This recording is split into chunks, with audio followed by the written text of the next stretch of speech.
So, ito yung mga pangyayari sa sa aking cherry, sa cherry tree, Acerola cherry. Ito ang pangyayari. Kaya ko ito tinatabunan siya. Dahil kinakain ng mga ibon ang bunga. Kagaya nito ha. Ito.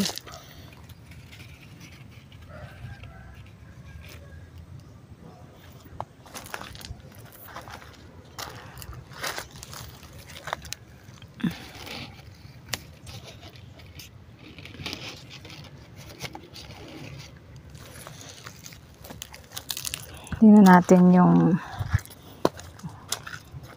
yung red na dito.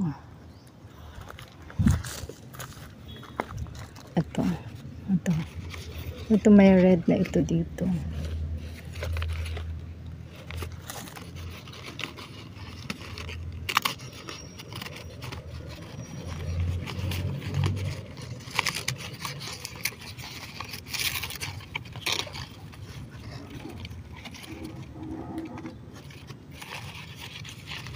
Kasi pag makita nila yan na red na, kakainin nila.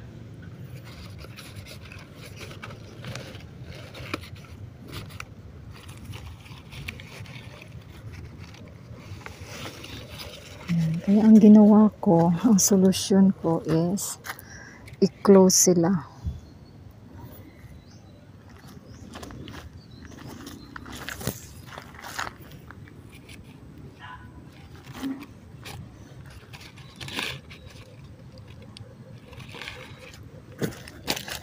Ito. Yan.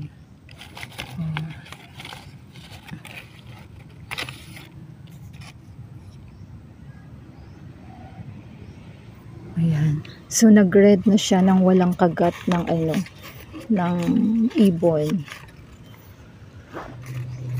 Tago natin para hindi nila makain.